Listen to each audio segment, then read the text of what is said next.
The Food Safety and Quality Authority of the Gambia, FSQA, recently confirmed the presence of sniper and four other insecticide products used in the preservation of locally consumed fish in the Gambia.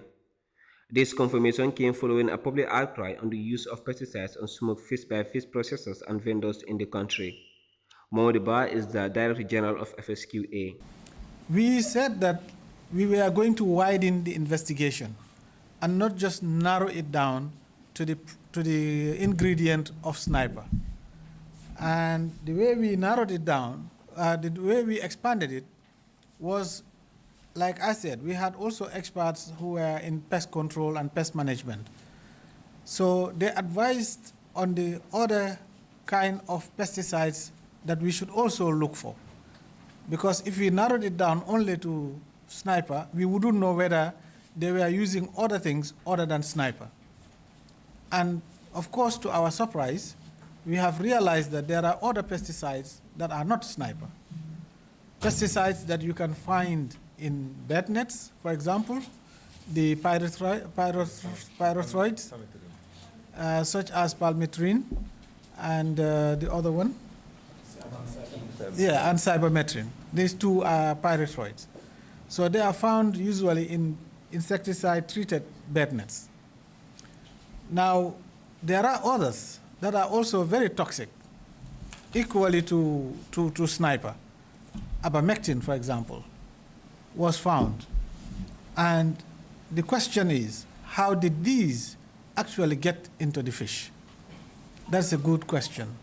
And we are going to continue this investigation, and we are going to find out more.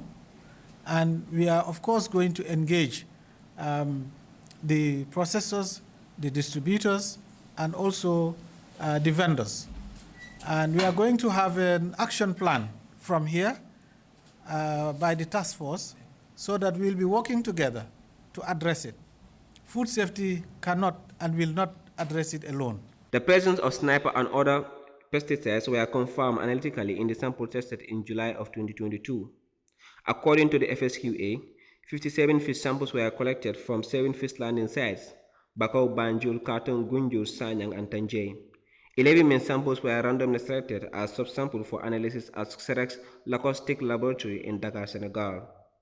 Meanwhile, the authority warned fish processors, distributors, and vendors to desist from the use of pesticides on fish and other food products. Moduba, the DG, however, said anyone caught shall face the undesirable consequences through powers vested on them. We have the powers. First of all, we can give you a verbal warning, if it warrants only verbal warning.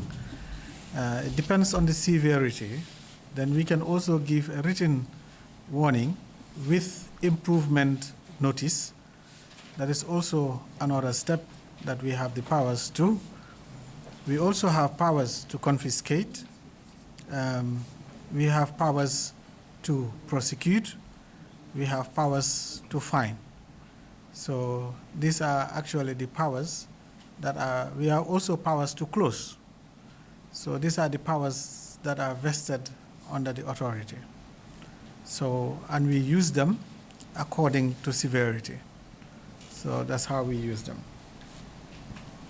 Additionally, to what seems to be an immediate effect, the authority pronounced the ban of sniper. I mentioned that right after this, again, concerted efforts, we will have an action plan, and we will reach out to all the landing sites. We found that Bakote has one of the highest when it comes to chlorvos. We will have an action plan, and we will make sure that we work towards that action plan and implement what all the experts have asked us to do to make sure that it doesn't happen again, to make sure that we prevent this from happening, and to make sure that, of course, access to these products become even more difficult. Like Dr. Baji alluded to, the banning of this substance, which is this sniper. In fact, we are going to try to actually invoke with the board, with the chemical board, to institute an immediate ban after this. We don't even want to wait for a month or a day or a week longer. So we want to invoke it And I think that is good and justified reason enough to actually invoke an immediate ban without any further delay. So there are other